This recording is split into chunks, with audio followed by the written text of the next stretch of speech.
I am Kai, last of the Brunanji. Millennia ago, the Brunanji led humanity to victory in the war against the insect civilization. The Time Prophet predicted that I would be the one to destroy the Divine Order and the League of 20,000 Planets. Someday, that will happen. But not today. As today is my day of death. The day our story begins.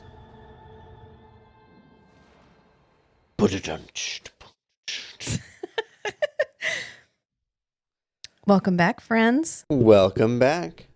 Or I guess, welcome. Welcome. I worship his shadow. I wonder if each shadow is different. Like, this is merciful shadow. This is divine shadow. The dark zone shadow. Hi, I'm Rachel. And I'm Matt. Welcome to the Dead Do Not podcast. A Lexx rewatch.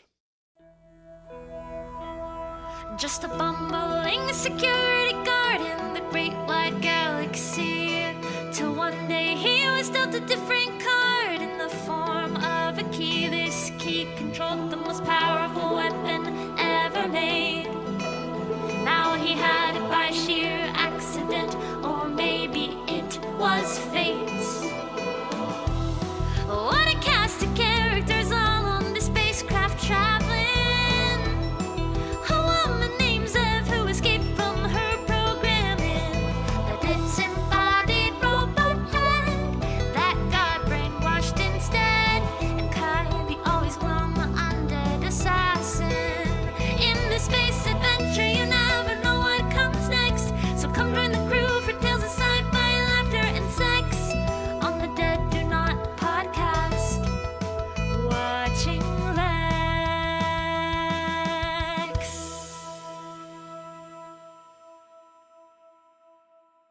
We watched Lexx, Season 1, Episode 1, I Worship His Shadow. May his shadow fall upon you. Well, no, it's called I Worship His Shadow. That's the okay. title of the episode. Sorry. It's okay.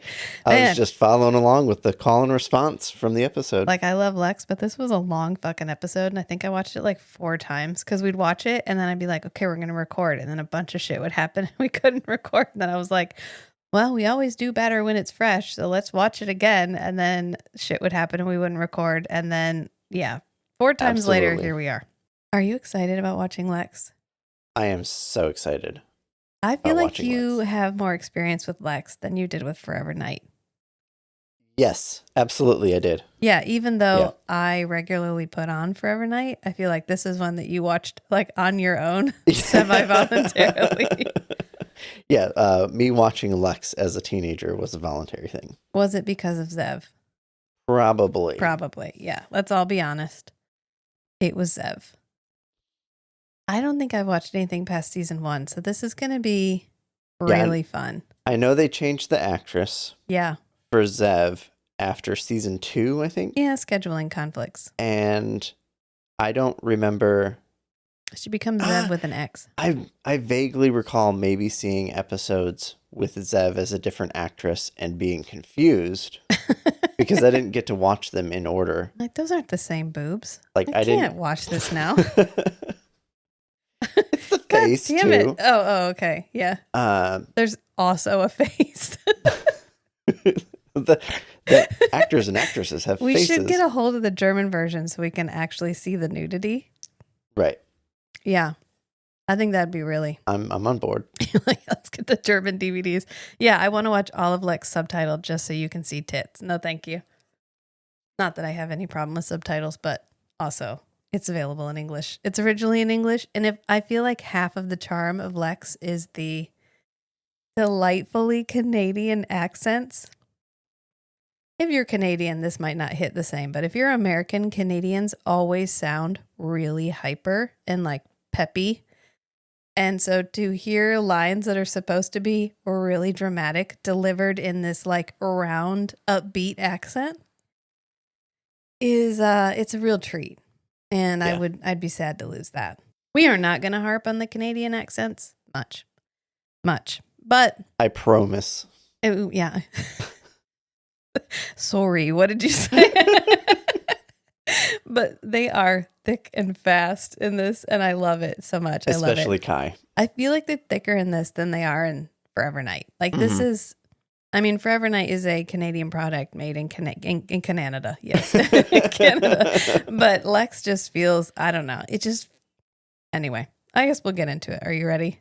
Let's go. Okay, because we start. I love how this starts with like a musical number because it's Kai, our last of the Brune and G, and this is his like voiceover at the beginning, which usually I'm mad about a voiceover, but I'm not mad about this voiceover because he's like, millennia ago, the Brune and G led the universe to victory against the insect civilization. So good to know they got it together and created a civilization, kind of like Planet of the Apes, but it'd be like Planet of the Wasps or something. Planet of the Dragonflies. Yeah, because that's what they're flying. And they're like standing up and they have these jaunty, colorful outfits. And he has like a brooch directly on his chest. Oh, yeah, and fancy hairdo. Everyone is quite padded in this too. He's quite padded. It's probably cold. Well, and is it cold in space? Thanks. I really love it. It's very cold in space, Rachel. It's just, I don't know, except for Zev. Zev wears like 2 handkerchiefs and some plastic. And then Kai is wearing like a quilted bed coat. I don't know what he's wearing, but he's wearing like a quilted onesie thing the whole time. Anyway, just putting that out there. He's got layers. Literally and figuratively. He keeps going. He's like, the Time Prophet predicted that the Brune and G, specifically me, the Brune and G, would be the one to destroy the Divine Order and the League of the 20,000 Planets. 20,000's a lot. It kind of reminds me of in Babylon 5 where they have the League of Non-Aligned Worlds. Yeah. Like we're the group of people who don't want to be in a group, but this is the 20,000 planets. And he goes, someday that will happen, but this is not that day, as today is my day of death. And then like the day our story begins. And then we get our, as the captions titled it, non-English singing, where they're like jaunty singing their way into battle. Yeah, they're singing a battle song And as they fly in against, I don't know, his Shadow's worship. Yeah, his Divine Shadows web ship thing.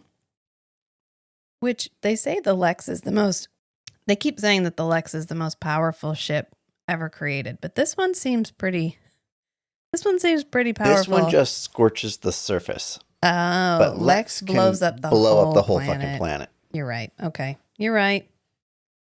And when you're right, you're right. And you're always right. Okay, so we have a new pod lab, and Pippin is now rejoined us, and so he is very insistent. Okay, fine, you can get on my lap. Oh, you can't be on my notes, though. Pippin. Okay. I'll get you an arm for your laptop. Okay, thanks. I'm going to need it, clearly, because he was like, oh, opportunity knocks.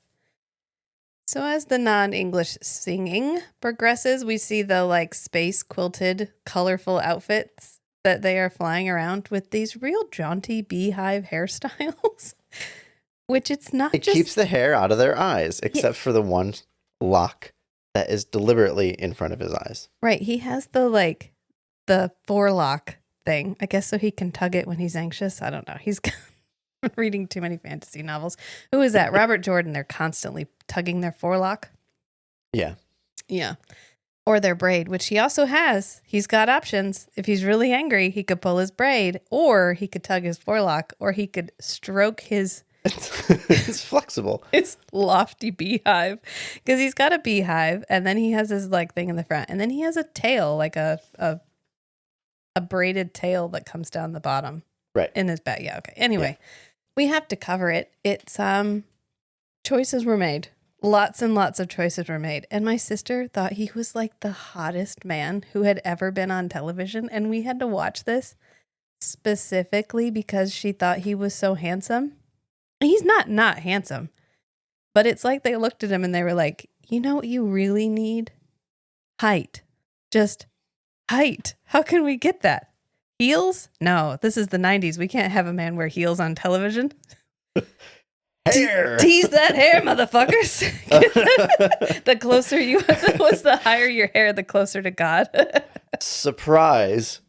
This is actually like an early ancestor of the Coneheads. Mm.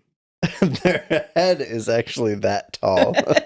Oh, it's not his hair. He's literally just pulled it up into a ponytail on the top of his hair skull. is not that long.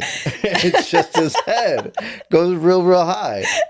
I would believe you, but everybody in all 20,000 planets are peopled by humans, as far as I can tell, except the cluster worms, the cluster lizards. So regardless of whether or not his hair is because he wants to be closer to God or because that's literally the shape of his head. It's just how he was raised. Yeah, they're standing up in these ships, which are actually dragonflies, and they're flying at this giant web, which is piloted by / commanded by / serving his shadow. And I would like to point out that Matt and I tried to make a drinking game out of this episode and to drink every time they say shadow, and we made it 31 minutes, during which time they said it approximately 39 times, and we almost died. So we're not going to do that again, but if you want to, might I suggest you just sip a drink every time they say Yes. shadow. Matt made it through half a bottle of margarita mix. So that's like half a liter of 14%. Yeah, and it's really interesting, this show, because I know it's considered like a dark comedy, but the parts of it that are dark are really fucking dark, because as they're flying at this ship, it is firing on the planet behind them and killing their entire race. Right. And so at a the certain entire point, Brunanji society is getting immolated. Yeah, and we hear screaming. Yeah. Yeah. Voices crying out and then suddenly silenced as this web is firing at the planet, and they're trying to defeat the Shadow Armada or army or whatever.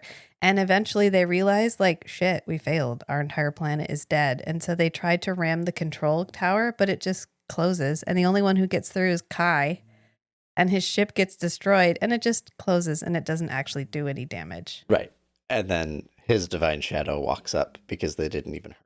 Yeah. And he's like, oh, Shadow, we are going to defeat you. And he's like, that's a divine shadow. Actually, I'm going to go ahead and correct you there. And Kai's like, the Brunanji will defeat you. And he's like, sorry, son, there are no more Brunanji. You're it. And Kai goes, no, I talked to the Time Prophet. And she was like, no, you specifically are totally going to destroy the shadow. And he's like, whatever, Time Prophet's full of shit. Then he stabs him. And that's the end of the opening sequence. Except for when they show up and they're like, okay, so we'll just go burn the body. And his divine shadow's like, nah. This guy is the last. What did he call him? This is the last of his, the last specimen of a culture of romantic dreamers. They were like the artsy culture, the like romantic, which explains the hair and the outfits. Yeah, and they're all gone now. And except for Kai, who apparently merits punishment beyond death. Right. They were so horrible that he doesn't deserve to die. Well, I think it was more of like this guy specifically is prophesied to be the one who will destroy me. And so I'm going to prove that I'm more powerful than prophecy by keeping this guy specifically alive. Right. Which is self-fulfilling? Yeah, like classic villain mistake. Yeah. Besides starting a land war in Asia. Well, there's the whole like villain handbook. Yeah. And there's a whole bunch of rules, like you don't monologue until after your like conquest is actually finished. Yeah. Well, he didn't get the memo. You also don't get into a battle of wits with a Sicilian when death is on the line. Right. Yeah. Just throwing in some Princess Bride there. Anyway, so they take Kai to the quote biosculptors. I also love a sci-fi that's not afraid bioscholars. Sculptors, I think is what he says. Oh, I thought it was scholars. It doesn't matter. Okay. Doesn't matter. You know why? Because I love a sci-fi that is not afraid to explain fucking nothing. Right. And we Nothing. get no context. How are these insects flying in space? You don't know. We don't know. You don't care. We don't care. Look at that. We're all on the same page already. Just fly the fucking insects. And that's, yeah, right? Like, we don't know. We know later he has proto blood. We don't know what proto blood is. I think we actually figure that out eventually. But, yeah, no one cares. No one needs to know. At the end of the It's episode, fine. he tells everyone, like, the proto blood won't keep me animated for much longer. Yeah. So I'm gonna go take a nap. Yeah, wake me up only when you need me. I mean, anytime we get into a situation where you might want explanation, they're just like, ooh, look, a multicolored miniskirt. Ooh, look, Right. so shiny. Ooh. Don't look over here. Don't ask any questions. Just look at Barry Bostwick's package. Our guest star for this episode of television, of course, is Barry Bostwick, who plays Thodin. We haven't met him yet. We're getting there.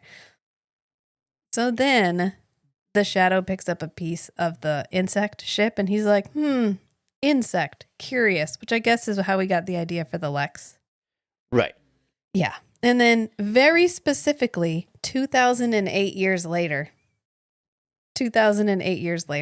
we find ourselves in the cluster, which is just this giant complex on this planet. Yeah, it's one giant interconnected structure on this, what looked like a very dead planet. Yeah, except for the cluster. Right. Which is the capital of the League of 20,000 Planets. And then we pick up with one of our main characters, Stanley Tweedle. Wake up call. I love that name. I love that they were like, should he be named some kind of sci-fi name? And they were like, no, he's Stanley Tweedle. Just part of the comedy, so it works. Yeah. And he's in his bunk. And I love this info dump, which is just an info dump. Like, there's literally no reason to put this in here except to catch you up. It also establishes that living in the cluster, living in this empire, whatever, you are subjected to like involuntary propaganda. Oh, All the programming time. all the time. All programming all the time. Oh, I wonder if they could pay $2.99 to make the programming go away. Yeah, like you have to pay to turn off your screen in your room. Yeah. I was specifically referring to Amazon, but yeah, that too. And this is the like dark zone info dump where they're like, only a thin dimensional barrier separates us from the chaos of the dark zone. And the dark zone actually coexists, and we have this whole like It's a hand parallel wavy dimension. with balls, and then the balls overlap, and it's the same place, same time as our universe. And we give thanks to his divine shadow for protecting us from the horror and disorder of the dark zone. The dark zone. We promised. I'm trying. I love this creepy face. I kind of want this creepy face to be my phone screen. Like when I talk to Alexa, I want I want this to be the face that talks back to me. Can we make that happen? There are several open source virtual assistants. Yeah. This needs to I be could one probably of them. make a plugin Yeah. for a version with a screen that uses this face and has like just the static eyes and nose, and only the mouth moves when it talks, and only a little bit. Yeah. And not at all like a human mouth moves. I love this face so much. And I love this part where the face is looking at Stanley and Stanley looks at the face and the face keeps looking at him. And then it's like, get the fuck up. Get out of bed. Get out of bed. It's trying to wake him up or he'll get 7 demerits. And he already has 991 demerits. At what point, like from a systems like design perspective, I'm trying to incentivize human beings to behave in a certain way. At what point in this system do you not realize that maybe the demerit system doesn't work? Isn't working, yeah. If you're getting demerits in increments of like 7, and this guy has almost 1,000. Well, I think this is specifically Stanley Tweedle, because look at what the punishment for his minor infraction later is death or the loss of 1 to 3 organs. So they're probably hoping that the severity of the final punishment will be enough. Mm-hmm. And I think it is for everybody but Stanley. But remember, Stanley thinks he has an exception because he's That's right. designated data coordinator. Which means he betrayed He's his... yeah, They the got Astral him B to switch pair. sides Yeah, and give them critical information. right. It'd be interesting to have a like prequel of like Stanley Tweedle. here's Stanley Tweedle before he was like completely neurotic after years of living under the tyranny Of the Shadow. like as a cooperator. Yeah. Like, what was Stanley like as a high level member of the resistance? He wasn't a high level. He was like an assistant to a courier. Well, but he had teeth with secret information. Yeah, but that's because he was a courier. Oh, okay. Yeah. That's okay. Yeah, he wasn't like a high up, and he was literally just, and he's not even like the courier. He was like the second assistant courier. He says it later. He's like, all I was like a second assistant courier. Like, I don't know what, everybody's so mad at me because he gave up, but he was carrying crucial information. Anyway, so he has 991 demerits, and this is when the face stares at him like really creepily.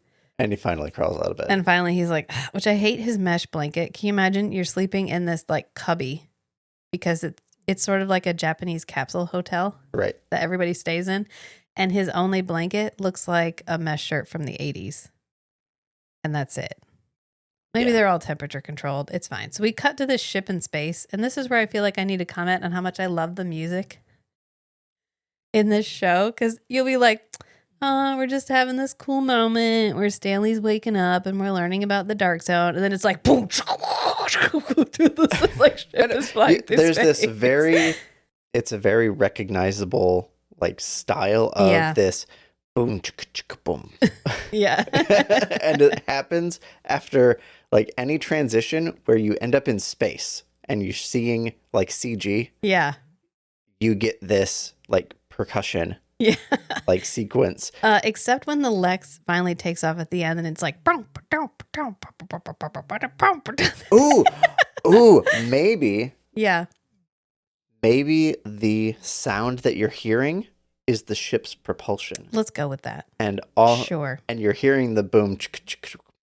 Yeah, they've all of their propulsion just like has the a Empires. sick beat. Yeah, got it. But then the Lexx has a different style because it's a different like technology. Yeah. The engines work differently. Yeah. Okay. Well, they're commencing the revival sequence because they've made it through the frontier, and this is a prison transport.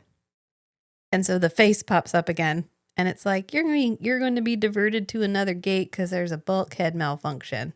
Right. Which, okay, it just means they're going to go to Stanley's gate, so it's fine. And then the guy walks down, and like the first prisoner in line is dead, and he goes, number 11, freeze dried again.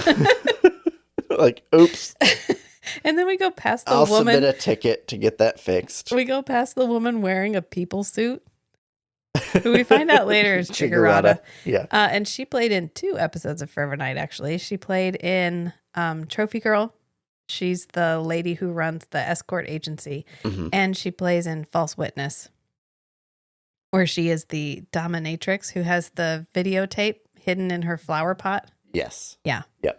Those were very specific references. If you don't know what I'm talking about, go watch Forever Night and then listen to Come In Anyone Kilo. And then we get this poor woman, which I always feel bad for actresses who have to play the ugly, I hate saying that word, the unattractive, less traditionally attractive version of a character that's going to be the like sex symbol for the show. Yeah. I just feel so, because then she has to sit there while this guy tells her, I've seen a lot of women in my time, but you're the ugliest. Right. And then she responds probably in like the way that she expects would like avoid any punishment. Right. Because he says, doesn't that mean anything to you? And she goes, nothing means anything to me. Handsome. I don't know why she has to. Yeah, anyway. He shocks her and she passes out. And this whole exchange is not the best moment in this episode.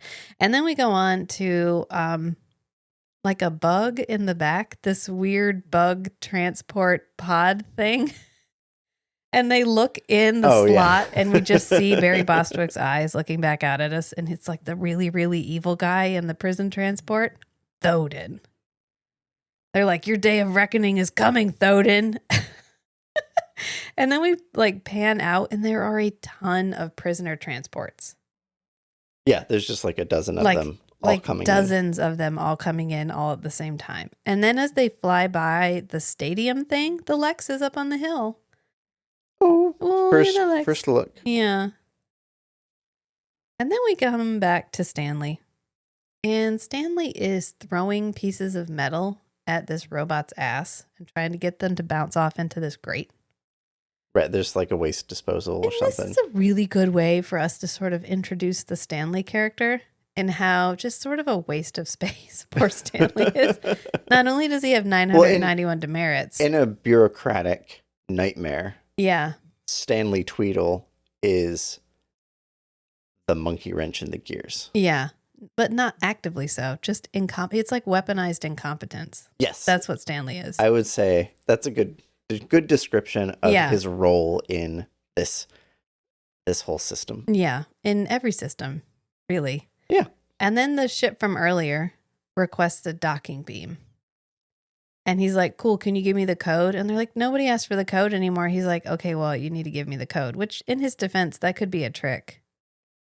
Nobody asked for the code anymore. I mean, it could be a trick because someone's trying to get him, but it could also be like, is he going to push it? Is he going to ask for the code?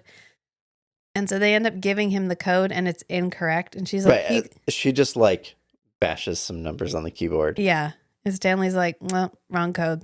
And she's like, I can't remember the code. And he's like, well, then I guess I can't turn on the docking beam. Right, and so here's another glimpse into the kind of systems that are operating Yeah. in this empire. They've gotten complacent. Everything's been conquered for 1,000 years, Yeah. 2,000 years. You don't need to follow tight security protocols when Everyone the works for you. risks of or the probability of someone actually trying to sneak in Yeah. to your capital city planet thing is so low. You just don't worry about it. Yeah. It's fine. Don't worry about it. I don't care. You don't care. It's fine. But Stanley, in this one instance, is actually concerned with doing his job. Probably because it gives him satisfaction to not let this person in. Right. And I think in general, he follows the letter of the rules that he's agreed to. Yeah. He just doesn't go above and beyond them. Exactly. Yeah. And he does actually get a piece of metal in the grate. Quiet quitting. Yeah, he's quiet quit a long time ago. So he turns the screen off because this woman doesn't have the right code, so fuck her. And then he finally gets a piece of metal in the grate and it like explodes and fire is shooting out of it just as another person shows up. And they turn to the screen with the prison transport lady on it and they're like, I am so sorry that this guy's an idiot. Actually, he goes, I worship his shadow. To which the response is, may his shadow fall upon you. In case you want to use that in everyday life. Let's practice right now. I worship his shadow. May his shadow fall upon you. Thank you. And he's like, don't worry. I'm gonna make sure this guy is punished for not letting you in. He'll have to go. And she's like, I want him to be demoted. And they're like, oh, he's already as low as you can go. Sorry. Class 4 is the lowest. And he has a 4 on his hat. Everybody has their rank on their hat. Yeah. And so the guy's like, cool. You have to go at the end of the shift and report to like corrections to be punished. And Stanley's like, great. Because the guy goes, may his merciful shadow fall upon you. And then he walks off and Stanley goes, may his merciful shadow fall upon me, preferably. So I felt like that was kind of a dig at Stanley by only saying the response part. And so Stanley's kind of just left hanging. Yeah. So this guy's like, it's not even worth me going through the motions of Interacting with this standard like salutation you. Yeah. because like you're so far below me Yeah. and I don't like you. And then we cut to them rushing an unconscious shadow into this big spooky building. Right. So this is like the priests, I guess. Yeah. of his divine shadow, like the top tier of his The Endermites empire to of his... bureaucracy. Yeah, yes. And They fucked up. yeah, they fucked up because they let the first shadow get real bad before they started prepping for the next shadow body. And so they're rushing him into this building and they're like, oh shit, we need to like cleanse this dude who we've tried to make look real tough by giving him like a tattoo on, like shaving his head and giving him a tattoo on his head. And he's like struggling and he knocks one of the little priests over and they die. They're on the ground for like the rest of the scene. Oh, because they get electrocuted. Shocked. Yeah. And so that's supposed to be wiping his brain, but they only do it once and they don't sedate him. And they're like, okay, we got to do it again. And they're like, nah, no, we don't have time. We don't have time. We don't have time. So either the priests fucked up or the shadow fucked up because he deliberately told them to like keep going. Like, we don't need to hurry back. Yeah. I'll be fine. Stop coddling me or I'll kill you. Yeah. And then he collapses and they're like, shit, now we gotta rush. Oh, shit. Right. I hate it when this happens. I hate it when his divine shadow doesn't follow procedures. They're like, what if we didn't get it all? And they're like, nah, it's fine. He's strong. He'll make a good host. And so they put this thing in his mouth, this like funnel thing, and like lean him over the unconscious previous shadow. We saw with Kai, when he killed Kai, he sucked up some memories, wispy energy thing from Kai, and we saw some flashes of memories. Yeah, so he performs the kiss. They're like, shadow, divine shadow, perform the kiss. And he sends all of his memories, his essence, one might say, his purity of essence, into the other guy. Yeah, and he wakes up. Host. Yeah. And he like wakes up, opens his eyes, and then we get this cool transition to like these nice black sclera contacts. It's a cool moment. And they're like, oh, good, we made it in time. And then they like slightly wheel the old guy off. And then we just hear like as they cut the brain out of the old shadow. Right. And then they put it into this little. They had to make so many fake brains for this. Do you think there was one intern were like, make fake brains? And he was like, how many? And they were like, yes. Just keep cranking them out. However many you can get. You just do it, man. And he was like, I mean, okay, do you want them to look bloody? They're like bloody, juicy, slick, all the things. I want these gross. And he was like, cool, I can do that. And then they had another guy working on fake organs. It was a whole thing. It was like a non-union sweatshop of organ production. And then they cut his brain out with this like scoop, which looks like a kitchen implement of some kind. It's like a serrated scoop on one end. And then like you have to cut the connections like to the spinal cord. And they even make like a and stuff. Like a oh yeah. Yeah, the sound guys had a great time. I honestly forgot how much body horror was in this. I don't know. I must have blocked it out. It's real heavy in this episode. I don't think it goes back to this. There's an episode like, actually. where Kai gets sliced into like 100 slices of his entire body and like spread out. Of course he does. Yeah. Anyway, the body horror continues. The body horror. Just at a slower pace. Yeah. I think. They packed in a lot. Same intensity. They were like, let's start here. And then when we come back here, it'll feel all right. It'll feel all right. It'll feel like we'll go hard so that we don't have to go hard later. Sound good to everybody? And they were like, yeah, that's fine. Okay, fine. Well, tell Steve we need more brains. So now this thing gets put in the brain. The brain gets put in this little container. A brain container. A brain box. And they like put a little plastic cover on it that has a little face. And then they plug this thing in it and it lights up and now it gets to talk. So isn't that lovely? And they put it on this pillar and it rises up where all the other brains and boxes are. And now it becomes a divine predecessor. And it gets to live on all the big pillars with all of its divine predecessor friends. And then they unhook our new host after his eyes go fully black. So he has become the shadow. And then his cloak just disappears off one body and puts it on the other one, which is like, is his cloak also him?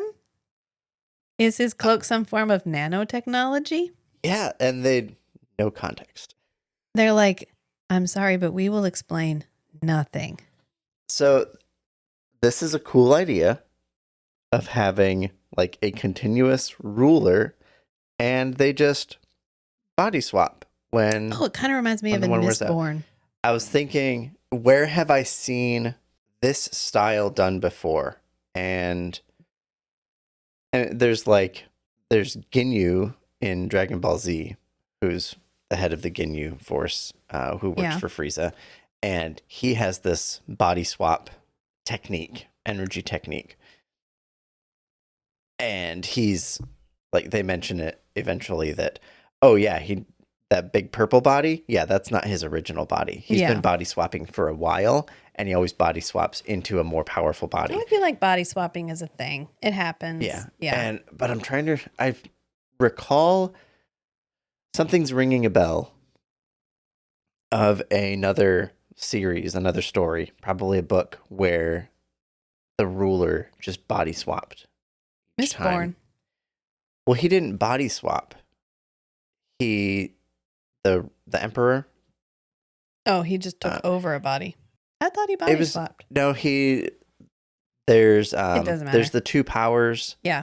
And It's happened somewhere that before. use I the guarantee same it. metal. Yeah. And one of them you can store life energy in a metal, Yeah. and the other one you can burn that metal and like restore your body, heal. And so you get more out of it when you burn the metal. And so he can store his own life energy into like a gold ring, and then he can like shave down the gold ring and burn it and get back like 10 times more life energy. And so he's just infinite regeneration. Gotcha. And it keeps him young for 1,000 years or 2,000 years, whatever. I mean, this is done, so it's fine. But he rises up on this pillar. But the stagnation of an empire with a single continuous ruler over eons, like Foundation, is established. Yeah. There's lots of precedents for if you have a single ruler for a really, really, really long time, things go bad. Yeah. They must not transfer memories, though, because later we find the one guy who saved Kai. He's the only one that knows that Kai is Brun and G. Right. So they must just transfer essence and then kind of allow the new ruler to learn from the predecessors, but I think not there's be the some predecessors. memories, but it's just like a selection. Oh, yeah. Highlights reel. So the new host puts on his old cloak, which looks very layered. Describe that.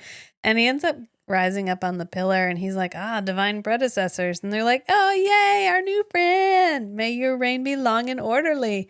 And he's like, yes, I will serve order. I will serve you, and I will serve myself. And they're all like, collective gasp of electronic voices. You son of a bitch.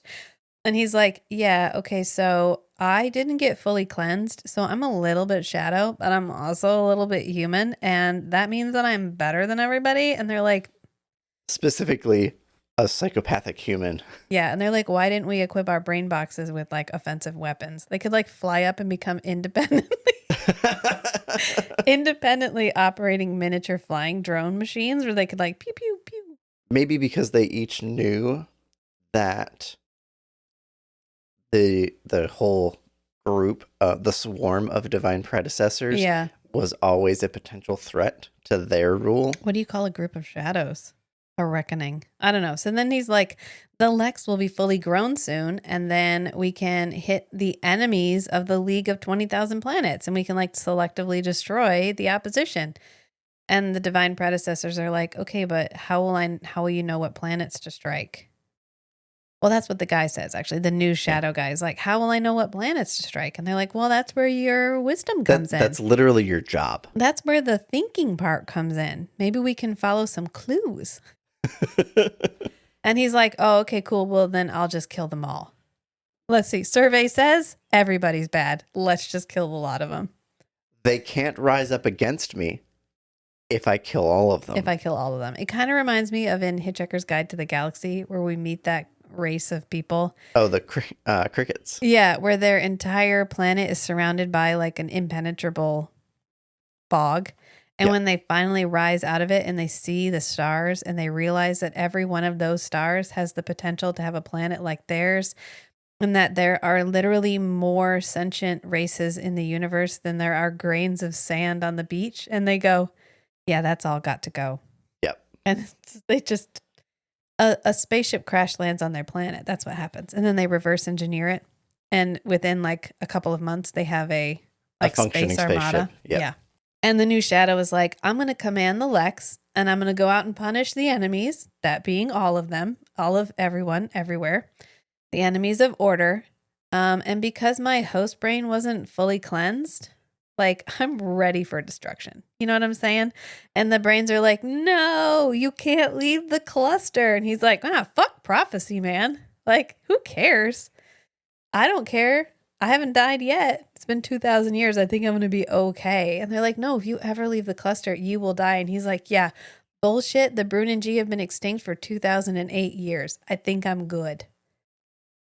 And then he leaves. Well, he's like, it's not that I can't leave the cluster. Yeah. The biggest problem with leaving the cluster is not having access to your collective wisdom Yeah. of the So divine you guys predecessors. are all coming with me. Road trip. Yeah. He's like, they're like, no, you can't leave. What will you do without us? And he's like, without you? Oh my God, who said I was going to leave you behind?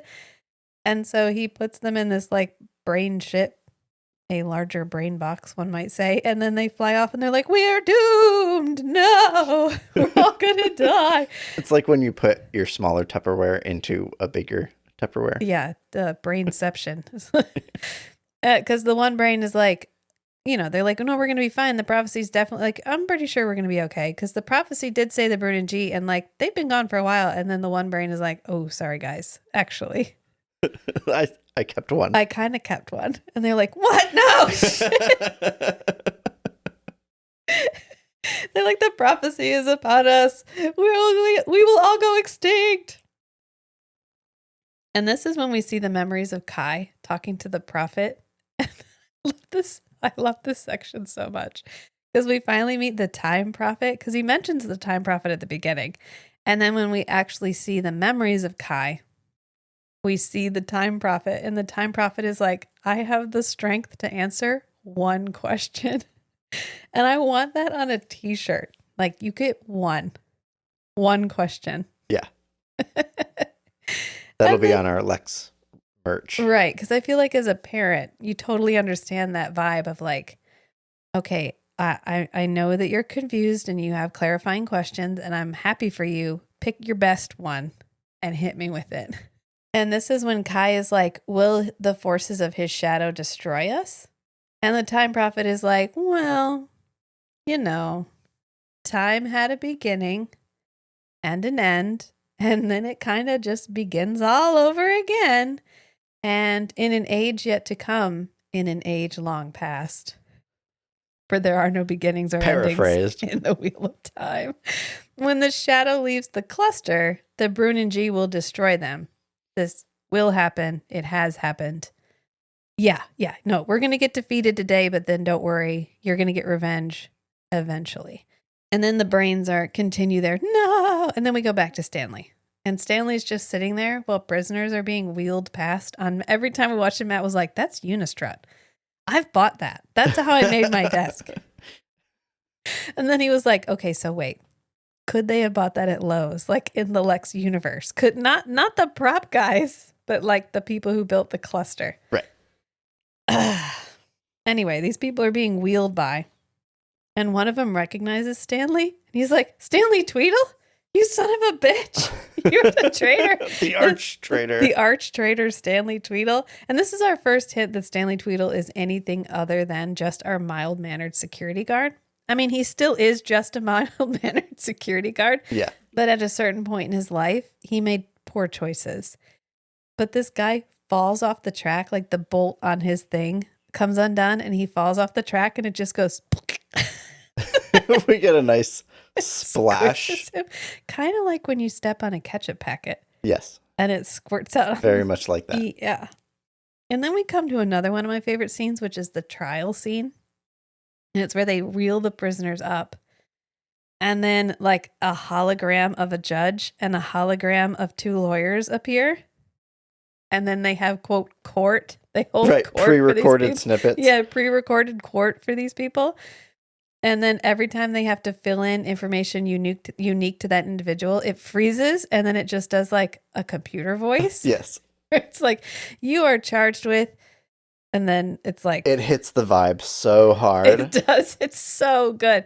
This is like post-consumer capitalism, communism, like all packaged in this It's awful. just like the funeral process in Ow. Enemy Mine. Yes. Yes, it is just that is exactly what it's like. Where we in Enemy Mine, there's a scene where we're panning up to the space station and we see a wreath come by and we hear like an organ and this guy is giving a service. And then it starts to skip. And then we go to the room where they're actually disposing of bodies. There's and a conveyor literally belt with bodies. Yeah. And as each body gets up to the end of the conveyor belt, there's an operator there. And they're like, oh, this one's Christian or this one's Catholic. Yeah, or or this guy's an atheist. We don't have to play anything. And they just send him out and then they push a button and it shoots a wreath out after them. And there's just like a dispenser for wreaths. Just filled with wreaths. That's exactly what it feels like. The cheapness of human life sort of thing. Yes. So the first guy is someone who stopped paying the temple. And this is really just to show us that the situation is serious. Like we have to have somebody who gets convicted and gets punished so that we know what typical punishment looks like. And that's this guy. So they end up doing like a memory search where they stick this probe in his brain or at least on his head. And then we see his memories, which start with like a sex scene. Of course. And then cut to people trying to get him to donate to the temple. And he's like, no, I'm not going to pay anymore. And they're like, okay, guilty. Sentenced to have his individual life terminated. But his organs will live on in the making of robotic drones. So all of those robots have people parts. And the rest will go to the protein bank to be recycled for purposes that serve his shadow. We never talk about where the stuff in the protein bank goes. What the fuck? Probably Soylent Green is people. Yeah. But well, it goes to the giant thing that's eating all of the... I don't know if that's like so they fought the insect civilization. Yeah. The Brunanji obviously like made use of something. Is that what's growing the Lexx? That was my first suspicion. Yeah. Is this machine? This is another thing where they were like, do you really want to know? There's dozens of conveyor belts full of bags of human organs and meat and whatever. Yeah.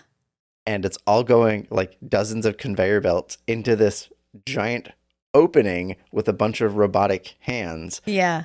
That's like, I don't know, sorting it, whatever. It's not robotic hands. It's like tentacles at the end of a beast. Well, they look metallic. It looks like a giant mouth. This is another situation where it's like, do you guys really want to know? You don't really want to fucking know, do you? Let's just leave it. And I love that they leave it because it just leaves us with this, what the shit is happening? Yeah, like how much of their technology is like semiconductors and stuff. Yeah. And how much of it is like we defeated this insect civilization and they had obviously done some things so that they could travel in space. Yeah.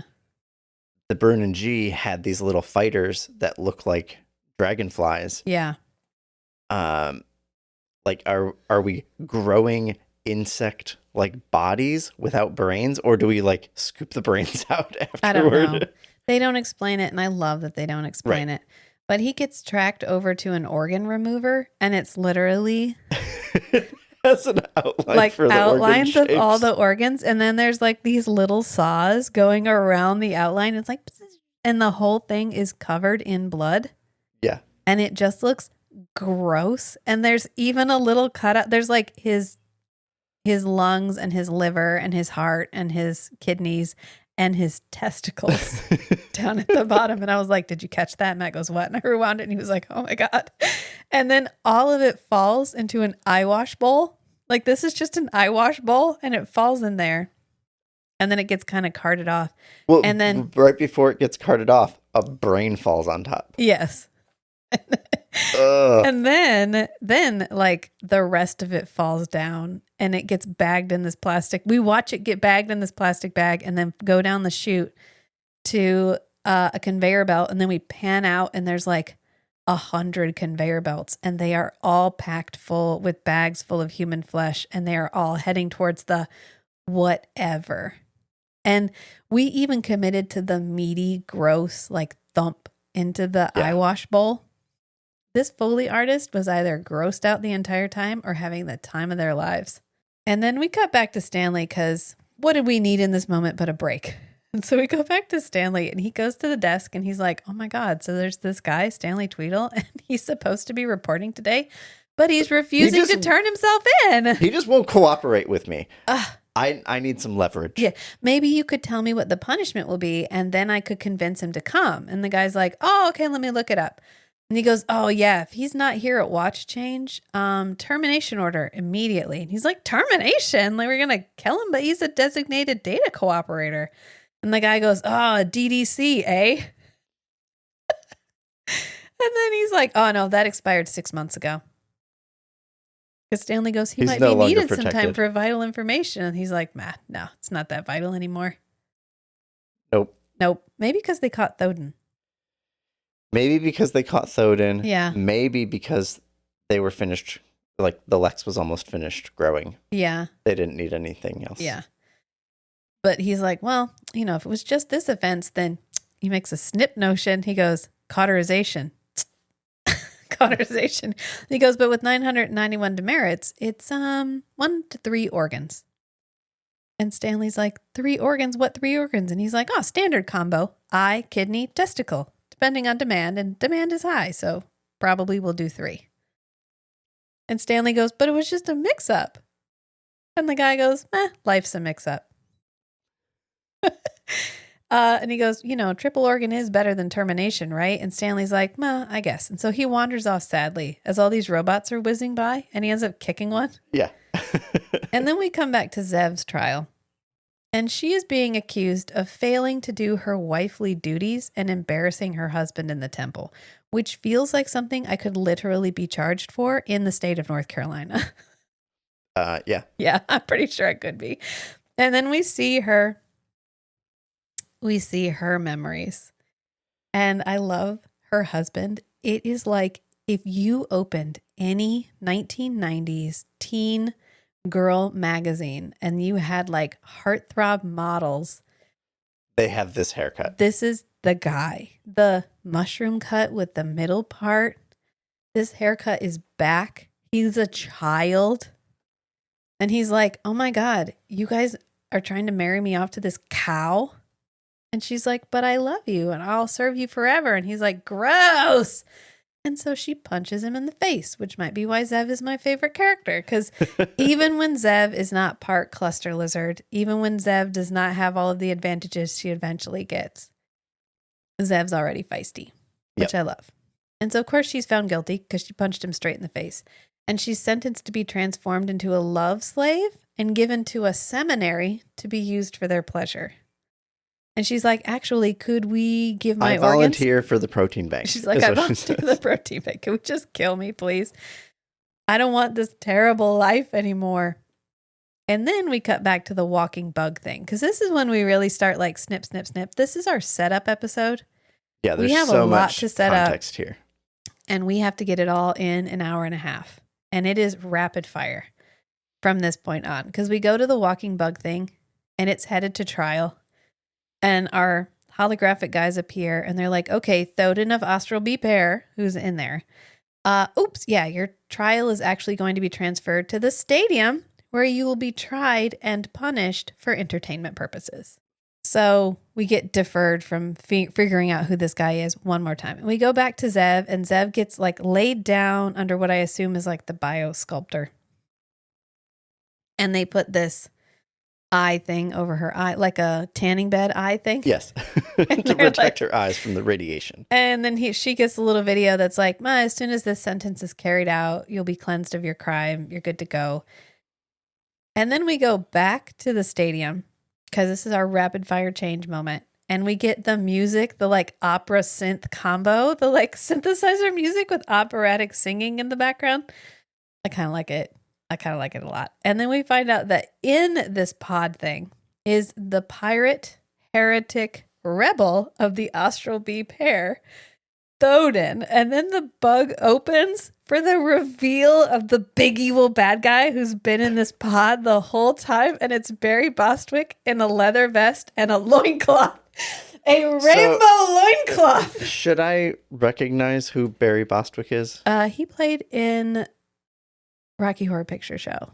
Oh. We're going to watch something with him in it, and we'll put it on Strange and Beautiful Book Club. And you'll be like, oh, that guy. Gotcha. Yeah.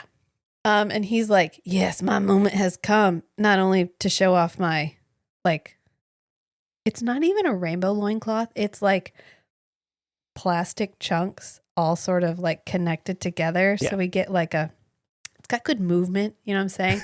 And we get like all of his inner thigh because he's sitting there with his like, he's man spreading in a loincloth, a breech clout, one might say. And he ends up pushing this bug bomb out of his nose, which it's like a little It's an interesting practical effect. dragonfly. Yeah. And so we rewatched it a couple times to try to figure out how they did it. But he had to have something in his nose. Anyway, they pull this thing out of his nose. No disrespect to any other character, but Bug Bomb is my favorite character in this whole episode. Because his voice is so cute. Bug Bomb searching Thoden. Like is and then he's like, Bug Bomb malfunction. And he falls off. Oh, it's so cute. And he's like a little stop motion guy. Flicked by Stanley Tweedle, yeah. Which just starts the malfunctions. Yeah, because we get a long POV of Bug Bomb, and he's like, Bug Bomb searching Thoden, because he's trying to find the sensor that goes to the things holding his hands, so it will free him. And as he's flying through the corridor looking for it, Stanley swats it and knocks it down. And then we cut to a view of like the worms, and these are the cluster lizards who are going to be our main antagonists for the whole second half of this episode because they eat literally everybody and they get everywhere. But they're like attacking the bars and fighting each other, and everyone in the auditorium or stadium is cheering. And we covered that Stanley is now running away. Like he turns around because he's like, no, I'm just going to face termination. I don't want to lose a testicle. And then he's like, you know what? Better than dying. And so he turns around to run back. And that's when he spots the bug bomb because he's rushing to try to get back. And he ends up getting there too short. Like he shorts it. The door slams right in front of him. I know. And then we come back and I wrote down all the things that Thoden is charged with. So are you ready? Yeah, I'm ready. 26 counts of piracy, influencing the minds of believers, doubting his shadow, destroying 231 vessels loyal to his shadow, training people to stand up to his shadow, slandering clerics on 11 planets, and 6 counts of blasphemous self-aggrandizement. That was hard to say after that whole list.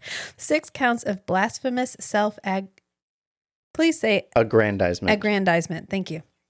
I want that, like, if I ever get charged to something, I want it to be self-aggrandizement. Like, I thought I was better than I was. And then Stan, he misses his thing. And then the bug bomb reactivates. It's like, wee, wee, wee, wee. It's a little bug bomb Searching sound. Thoden. Yeah. Bug bomb restarted Thoden. And he, like, flies off. And then he locates the target conduit, kind of misses it, and then comes Every back. time he locates it, like, there's this... He's like, okay, we see this little like sensor diagram, come out, like a schematic of the restraints, and it's like, okay, I'm gonna blow this up or interfere with this, whatever I need to do. Yeah, and then it falls off. Yeah, but then we see it says something about activating the explosive. And then each time it shows we see like the bug bomb's perspective POV. There's this little clock in the top right corner that's counting down. Yeah.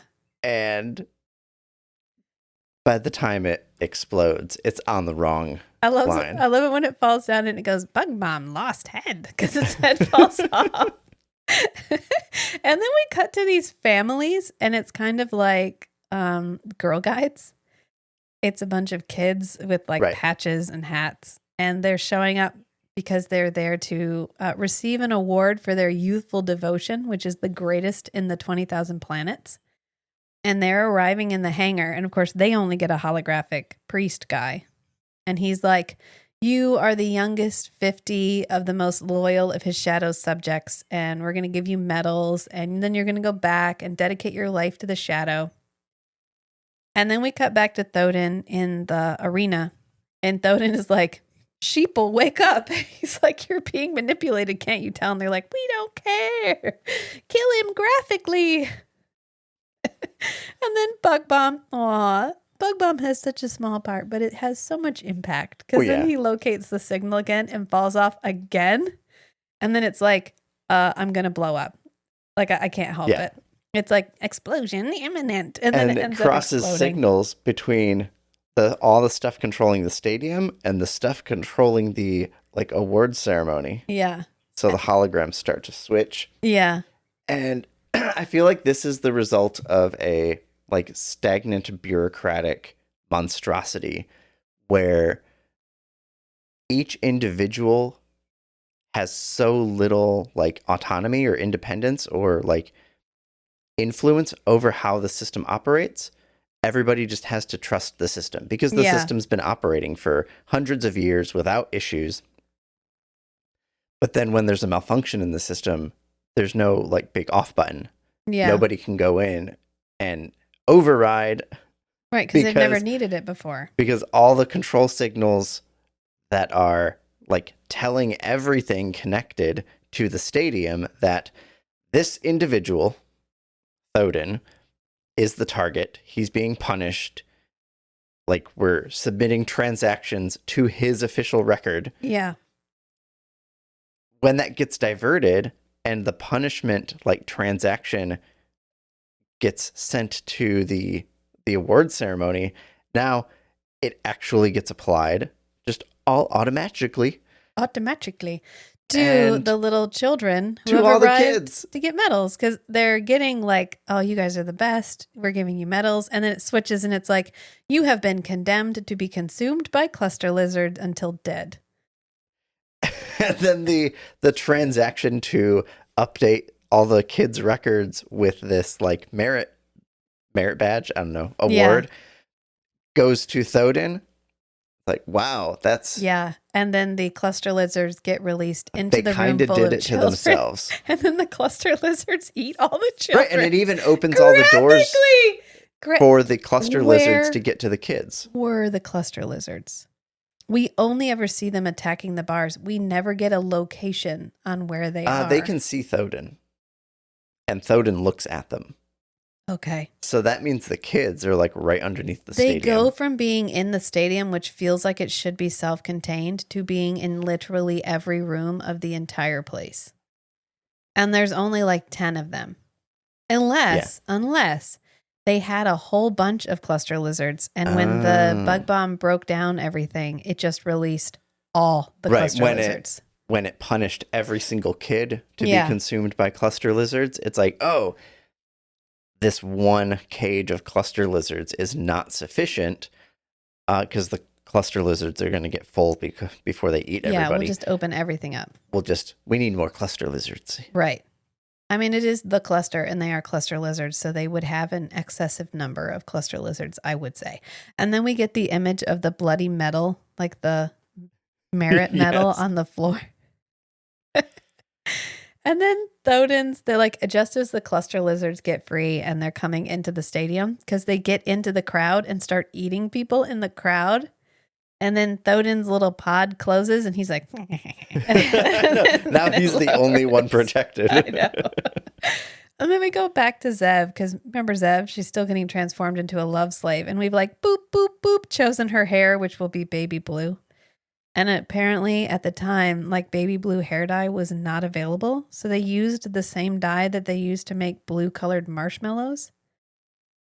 And they would dye her hair every day because they thought a wig would look too fake. Wow. Anyway, remember how we joke about Forever Night, how part of the budget was cocaine? I feel like everybody in this show is actually just working for cocaine instead of pay, except the guy who plays Kai. He gets paid money, but all of his money gets donated to charity. Yeah. Yeah, that's the vibe. That's the vibe of the show. How did a cluster lizard get in here? It doesn't matter. Well, we know that this particular punishment line is directly below the stadium because Thodin gets delivered there, and then he gets brought straight up into you're the correct, stadium, yes. and then when he goes back straight down, he ends up in this room again. That's true. That is true. So after they've decided she's going to be blue, and they have like boop, boop, boop on her hair and on her crotch. Yes. So they change the color of both anyway. And then they like electrocute her yoni, one might say. Charge up her yoni. To charge her up sexually.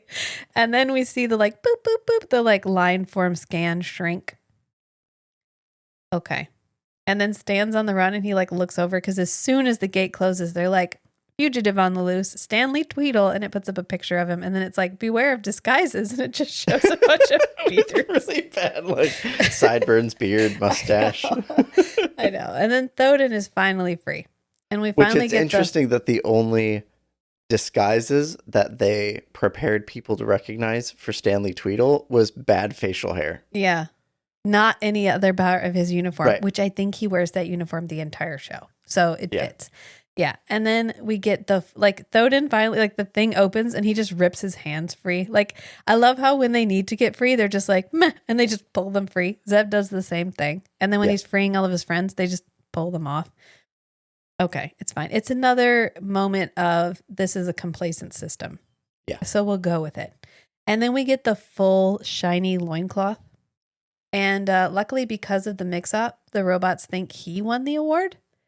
So they just let him be. Yeah. Yeah. And right when he gets They down did there. this to themselves. I know. Right when he gets down there, Jiggerata, the person in a person suit. The cannibal. The cannibal. Jiggerata, the Wicked of Boron 7, who is charged with the cannibalism of men, women, children, and clerics of 62 temples. And she goes, more like 162. And so Thodin runs behind her and frees his little, I'm sorry, there's no better word for this guy, his twink bro. It's like little buddy with the rubber shirt that actually just leaves his nipples uncovered. Right. And then rejoins underneath. Costume choices were made. I mean, is there a better description for him? I don't think so. I feel like he just kind of checks all the boxes. And so calling him the twink bro just feels right. And then they start freeing the others together. And Jiggerata's like, hello, free me. Don't I look innocent? Says the woman wearing a people suit. Like, Yes, like a whole person suit with a hood. With a hood that is somebody's face and hair and scalp all in one. And she's like, free me, I'll help you. And so he pulls her loose and then she's like, hey, fuck you. And she just jumps down a hole. She's like, Jiggerata out. And she just leaves. And this is when we see the head hood on her hoodie, her people hoodie. She's wearing all skin. When I say a people suit, I mean, she has a man's nipples on the outside of her outfit because she is wearing skin. And Thodin's like, well, I don't have time to deal with that. So he continues freeing all the other prisoners. And then we go back to Zev. And this is like, whoop, whoop, whoop, whoop, whoop. If it feels like I'm talking really fast, it's because this part's really fast. We go really fast and then we slow down. So we just got to get through the fast part. So we go back to Zev. And she can't see because of the eye covers, but the worm rolls in, like the cluster lizard. Yeah. And it eats the robot guy because the robot guy is made of people parts. And then, like, gets incorporated into her bio resculpting thing because it gets squished inside of it. It goes to brainwash her, or is that after? This is after. Okay. So the cluster worm's head goes to eat Zev just as it closes, and it ends up cutting the head off. And so she gets to be part cluster lizard. When it does her whole body recomposition, rebuilding thing. So this is why she has superpowers later, and she can pull herself free of her restraints. Yeah. And then she sits up and it's like, like, look how pretty she is now. Harp music that plays when she sits up. And then the like reprogramming thing comes down. And this is when she picks up the robot head and she puts it, what's his name? 790 or 690? He has a name and we're going to find it out later. But she puts the robot head into the reprogrammer. And this is when it wakes up and it does the like brown chicka wow wow like once over of Zev, and it's like, I will love you forever. And she's like, Right. So now all the sex slave or love slave programming yeah, is now in this robot head. yes. And she's like, I don't need this dress no more, because now, of course, the top fits perfectly. Look how that worked. But she still has this really long train, so she rips it off, and now it's a perfect little mini skirt. Oh my God, how did that happen? And then she just dips. And the robot head's like, don't leave me. No one will ever worship you like I do. And this is But when it can like, still talk to all the systems. yeah, so it just brings one of the little robot carts over and hops on it and follows after her. And this is when Zev and Stanley meet officially for the first time, because they're running down the hallway and they're passing each other. And she just goes, nice picture. Because Stanley's he's all picture over is all the walls. everywhere. Yeah. And they're not immediately friends. And both of them are immediately selfish characters, which I kind of love. Right. I get a little tired of the, I'm a hero and I'm selfless immediately. No. We're both fugitives at the same time. Yeah. The enemy of my enemy is my Toy, my temporary pawn to use to gain favor with my other enemy. Because the giant robots, which I love these giant robot costumes, they almost look like cicada heads with the long legs. They're chasing them, and Zev first tries to go by them, and this is when the robot head comes up behind her and is like, oh my God, Zev, I'm gonna love you forever. And they're like, oh, Zev, yeah, you're still a fugitive, so we're gonna capture you. So she flees with Stanley, and then she holds him in front of her when the robots are going to shoot. Yeah. Like, no, shoot him, not me. And then we cut to the Divine Shadow, because the Divine Shadow is just sitting in a dark room. I mean, if my name was Divine Shadow, You'd spend a lot of time sitting in dark rooms. yeah, I mean, that'd be like my thing. And I feel like it is his thing, and it is fair. Except if he's in a dark room, if there's no lights, And is he still there a casting a shadow? shadow? I mean, it's a good question, but he is the shadow, so it's fine. And they tell him, we have a level 3 security break. Hundreds have already been killed. I mean, cluster lizards are loose and eating everyone. And the Divine Shadow is like, General, you have disturbed my meditation. 1. And when it is completed, I will deal with you and this minor matter. Hundreds? Oh, okay. I mean, that's how many people die a minute in our prison block. Look at our conveyor belts. we'll just sanitize what the cluster lizards left behind and add it to the protein bank. It's going to be fine. Yeah. Don't worry about it. Don't worry about it. Just don't worry about it. Yeah. And so they end up using the robot head conveniently, because we cut back to Stan and Zev and they can't open this door. And so she just picks up the robot head and she's like, open the door. And he's like, oh, yeah, anything you say, baby. And of course, they immediately run into some cluster lizards, but Zev just screams at them. With a cluster lizard scream? Yeah. And then they go past her and they eat the robots. Sure. Yeah. And Stanley's like, I'm sorry, what the fuck? And she goes, meh, I guess I have some cluster lizard in me, because she's very German. Yeah. And Stanley goes, I could get past that. I love this so much. And then we come back to Thoden on the run with all of his friends, who I know there are other people, but I'm only ever looking at the twink guy, because it like his outfit like pinches his pecs. And so they're like really prominent. It's weird. It's striking, I guess. Yes, it's strikingly prominent. His nipples are strikingly prominent. So I'm just like, look at them. Just look at them. Like looking back at me.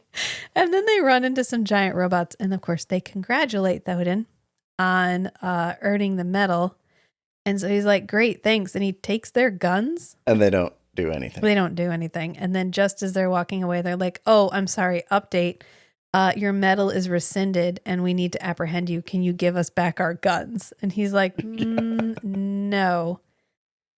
And then we go to the Divine Shadow, and he is contemplating this wireframe holographic image of Lexx, the Lexx, which is definitely just a dick floating in the air. It's a dragonfly with no no wings. Okay. And for some reason, he's questioning these people on their hands and knees. There's so many characters and there's so much happening right now. I honestly lost track of why we were here, except as a cautionary tale. Because he's not asking them questions about like, where are the fugitives? What do they want? Why did you let them go? He just goes, do you think time flows in a line or in a circle? Which is the right question to ask. Which it in feels this moment, like, right? It feels like having a conversation with our son. We were out blowing bubbles and he goes, what would happen if a bubble was inside a bubble? And I was like, well, that would be fine because you can have a bubble inside a bubble. They might pop each other or they might merge into one bubble. And he was like, oh, what would happen if you had a rock inside a bubble? It's like, can we just blow bubbles? Do I have to talk about mass and all of this right now? Can we just blow these bubbles? And he's like, if a bubble collapsed in on itself, would it create a black hole? I was like, I don't fucking. So the shadow is like, do you think time flows in a line or in a circle? And the one guy's like, a line? And the shadow goes, yeah, I thought so. Straight line, just beginning all the way to the end, just straight. And that's why prophecy is bullshit. And they're like, that's why prophecy is bullshit. And the shadow says, all right, well, I'm going to let these fugitives get to the special projects area uncontested. And I think this is another, like, I'm going to prove prophecy isn't real by letting this play out. I'm going to give them every chance. But then, I mean, they're not going to be able to take the Lexx or anything. So yeah, it'll be fine. It'll be fine. The prophecy is bullshit. I'm going to prove it to you by letting the prophecy play out. And then he tells one person to kill the other person. And they do. And then he's like, great, now kill yourself. And this is a really unhinged moment.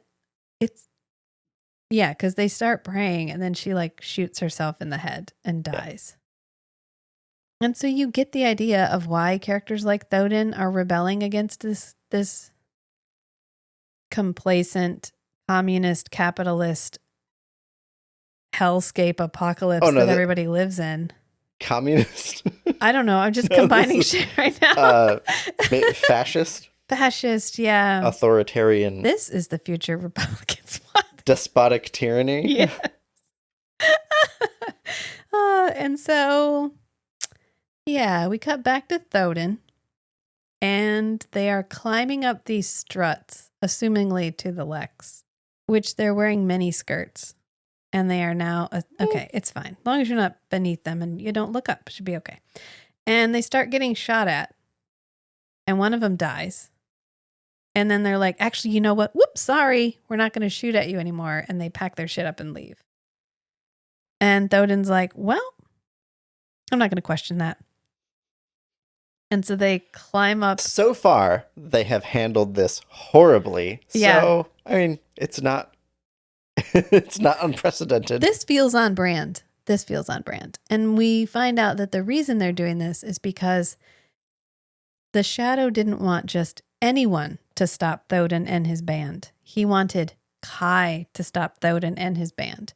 Because using the Brunnen G to stop the people that would destroy the Lexx feels poetic. Like, I'm going to use the creature that was supposed to destroy me as the thing that will destroy you. Because I am ultimately in control. He wants to win with style. In a way that he can gloat about. With style. In multiple ways. Yeah. With style. Yeah. And it did take me like 2 watchings to figure out what the fuck was going on. Because there's a lot happening. Because we're not. Yeah, there's a lot of fast transitions. Until we bring all of our characters together, there is a lot of whip, whip, whip around. And he wakes up Kai and Kai's like, who do you need me to kill? And he goes, you will show my misguided predecessors that I make my own destiny. Okay. And then we cut to Stanley and Zev again, and they're trying to open doors. And so they're holding the robot up because that worked before. And then the robot goes, all access denied except to the gates of my heart. Which I really like the way they use this robot head. Yeah.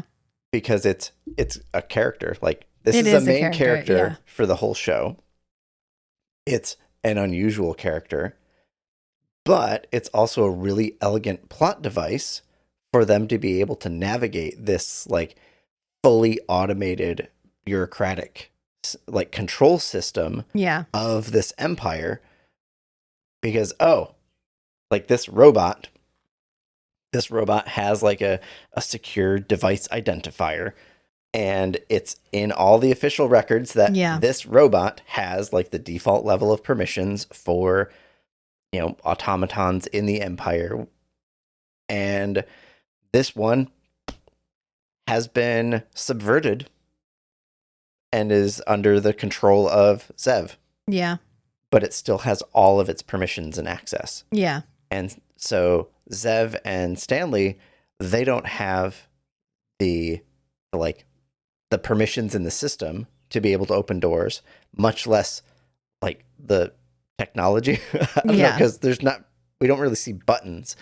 There's probably just some wireless communication going on between the robot head and the computer systems. So this facilitates Stanley and Zev being able to just run around and open like the regular access doors without having to get all hand wavy about, why are the Shadow's computer systems allowing them to open the doors? Oh, it's because the robot head that already has the secure permissions Is doing it for them. Every time I see this, all I can think is when this became a show on the Sci-Fi Channel, when it went into syndication on the Sci-Fi Channel, they put out a whole bunch of magazine ads, and one of them was Zev, like the ex-EV Zev, the next Zev, licking 790's head, and like in profile, and then the caption said, "Great head in every episode." Yeah, which I'm going to leave it at that. Encapsulates the vibe. Yeah. So the only door that will open, besides the gates of 790's heart, is the door to the special projects area. Because so would you call this show a Canadian sex comedy? Yeah, a Canadian sci-fi, dark horror sci-fi comedy. It's got a lot of shoes to fill, okay? Luckily, one of the main characters is a dragonfly, which canonically would have 6 legs. Canadian, sci-fi, dark, horror, comedy, sex. Yeah, there you go. 6. That's 6 words. 6 shoes. So the door opens to the special project area because the Shadow was like, yeah, make sure they get to the special projects area uncontested, including Jiggerata, who pops back up. Thank God. Like we missed her, of course. Yeah. And the lift that Stanley, Tweedle, and Zev are in is hysterical because they get in this elevator and they're taking it up to the special projects area. And it's like, oh, yeah, I don't recognize you guys. It's the face. The face pops back up. And the face is like, yeah, I don't know who you guys are. So you will be disposed of to become useful organic material for the protein bank or for other uses. Snacks? And then it like opens a snack drawer. And just as Stanley goes to eat snacks, it closes it. And it's like, no, you are not authorized personnel. No snacks for you. The snacks were a lie. And just as they get to the top. The snacks weren't a lie.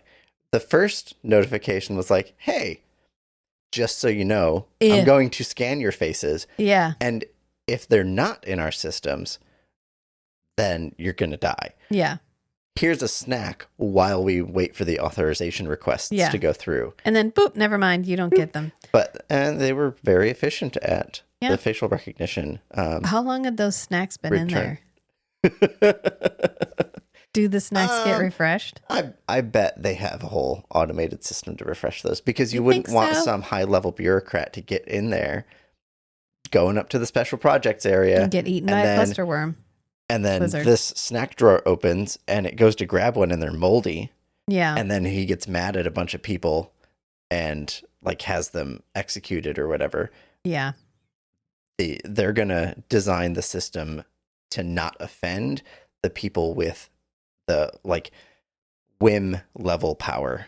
They can just command things and that happens to their underlings. Right. The underlings would protect themselves with automated systems to keep the upper level people happy. Yeah. Well, they end up getting to the top.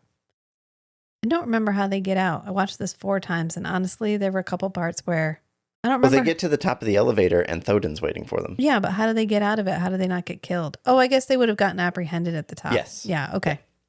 Thank you for clarifying that. Mhm. And Thodin is there because, of course, they've climbed all the way up. And they're getting ready to grab Stanley. And he's like, no, I'm Austral B. Like, I'm with you guys. I'm one of the cool kids. And they're like, Stanley fucking Tweedle?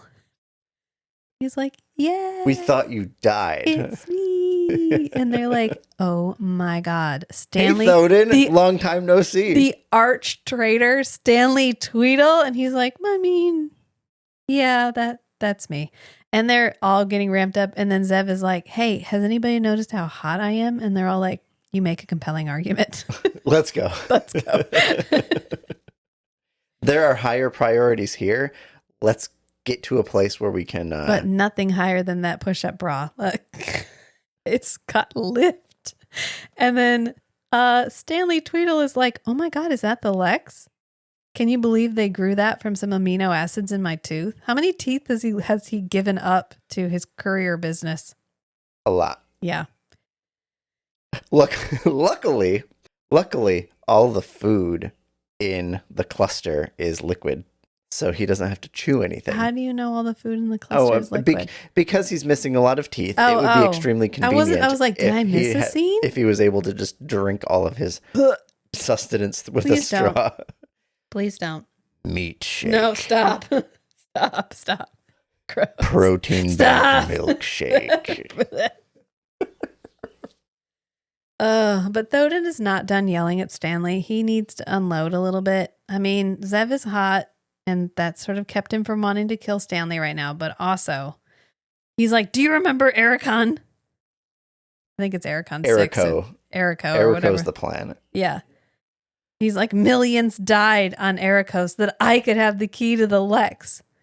And they're bioprogrammers. He's like, they're bioprogrammers, gave me the key to the Lexx or whatever. And I always feel so much respect for actors when they have to deliver these really dramatic lines that have these really ridiculous words in them.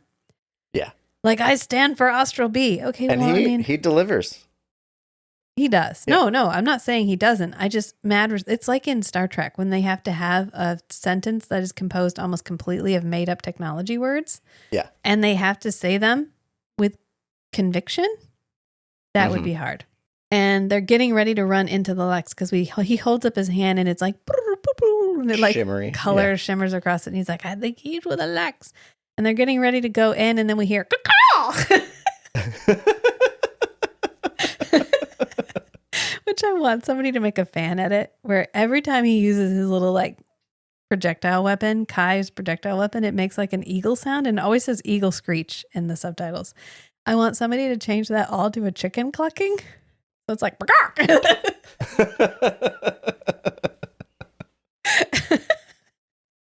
and then it like comes back to him. Yeah. You can do the egg song. If you have chickens, they have a call that they make when they've laid an egg and it's like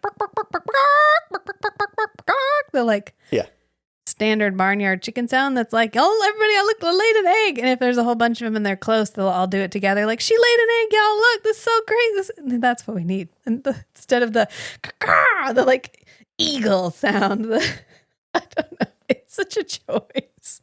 But he appears and he immediately kills somebody. He like hits them with his eagle laser retractable metal claw arm thing. And so they start shooting at him and he does this like momentary side stumble like, and they're like, oh no, he's been decarbonized. And I would like to point out that earlier they shot a door and the door melted. It was carbonized steel. Okay. So it's not just inanimate objects that can't be shot. It's you literally have to be free of carbon. They're like, is anyone going to care? And they're like, no, man. A dude with a beehive, a braid, and framing bangs is walking at them and shooting them with an like eagle sound weapon. No one cares that when you shoot him, he doesn't die. Okay, I'm just checking. Because it's weird that he doesn't die, though. Like, he's been decarbonized. It's fine. And they just accept it. They're like, oh, shit, decarbonized. Damn it. What is he made of now? Just don't worry about it. Okay. It's fine. It's fine. So he transfers the key. He like swipes his thumb across his forehead. Maybe it's one of those terms that someone just threw out. Like when something is carbonized, it's this. When something is decarbonized, it's this. And then later they're like, guys, it actually has nothing to do with the carbon. It's fine. But the term sticks. Yeah. It's fine. It doesn't matter. Thodin like swipes his thumb across his forehead and he's like, it's more than my life that matters. And he like holds his hand out and then his little twink bro like holds his hand up and it's supposed to be this dramatic moment, but also this guy is like 12 inches shorter. So it's a very like bear twink bro moment. And he's just like, take my light from my hand. And he's like, okay. And so it like transfers the key to he probably has a name, but TB to TB. Okay. And he's like, save Zev because she's hot. So he like grabs her and he's like, beauty such as yours must live on. And he like makes out with her for a second and then shoves her through the door. He's like, yoink, and sticks her through the door. I know. And then she's like, wait. I know. Then the door shuts and she's like, Thodin. And Thodin's like, I definitely probably could have gone in directly behind them. And Kai doesn't have a key. He can't get in. He could have just followed them. He probably does have a way to open the doors. He's though. Decarbonized. So anyway, he stays behind to fight Kai. He's like, yeah, I'm gonna do this. And Zev is like, everyone always leaves me. Earlier we got her saying life's not fair, and then she's like, everyone always leaves me. And then 790, that's his name, the little robot head, is like, I won't leave you. I like 790. And then Thodin tells Kai that he's Brunin G. He's like, what are you doing? I think I know Brunin why G? you like 790. Why? Because all the things that 790 says to Zev are things that I say to you. Are you like my little pre-programmed robot? Hey, you also have lots of permissions you should not have on many technological spaces. Oh, no. Those are totally legitimate permissions. Okay, it's fine. So Thodin is like, dude, did you know you're Brunin G? And Kai's like, the shit? What? No. Yeah, it makes him pause for a second. Just long enough for Thodin to pull out his own eye. He like, so he had a bug bomb up his nose. So extra. He had a bug bomb up his nose. One of his eyes is an invisibility potion because he throws it down and he becomes invisible. I'm just imagining What's Thodin under the mini skirt. I'm just imagining Thodin like with his, at like when 007 goes to Q, like his device wizard, and they're like, okay, we're just going to give you these little capsules. They'll be inserted like under the skin, or like they'll be implanted alongside your ribs or like under your skin or something. It'll be super easy to just pop them out. And like this one's, you'll have a couple of them. There'll be invisibility potions. You'll have a couple of them. There'll be whatever. And he's like, no, I want it in my eye. The whole eye? Yes, sir. The whole eye. I want to be able to pull out my whole eye and have that be an invisibility potion. It's poetic that the thing that sees generates my invisibility. Yeah, I feel like Thodin had that exact conversation. Yeah. But then you can only have one of them because you need a real eye. Yeah, it's fine. Like, I'll only need one. I kind of wish they hadn't rushed this and we would just have him slowly losing body part by body part as he's just like, he takes off his hand and his hand starts running around like Thing. Yeah. From the Addams Family. And then like he takes his leg off below the knee. Takes off an ear to generate a silence bubble. Right. And then like he ends up completely deconstructing himself and he's just laying on the floor and Kai just walks over him because he's taken everything off. Like he reaches under his mini skirt and you just hear zzz, like a zipper sound. And then he pulls out 2 bombs and he like throws the bombs. Like I wanted it to keep going, but no, it ends pretty quickly because he cuts the top off Kai's head, which this is a really cool effect where they have the actor clearly below the floor. Yeah, there's a hole in the floor. Yeah. And it's very form-fitted around his head. It looks really cool because he cuts off like just the top half of his head, but it's cool. He's decarbonized. He's going to be fine. And so then Stanley and Zev, we cut back to them and they're following TB through the hallways. And I don't have to think about what to call him anymore because he immediately gets eaten by a cluster lizard. And they go around the corner and just his hand is sticking out of this cluster lizard's mouth. And so Stanley does like a whoop whoop wave, like a wah, wah. Bye, buddy. And his little wave is enough to get him the key to the Lexx. It like shoots over his hand. I think TB just shoots it out blindly. Yeah. Maybe he knows Zev is there. I don't know. But it hits Stanley's hand. Yeah. And Stanley gets it.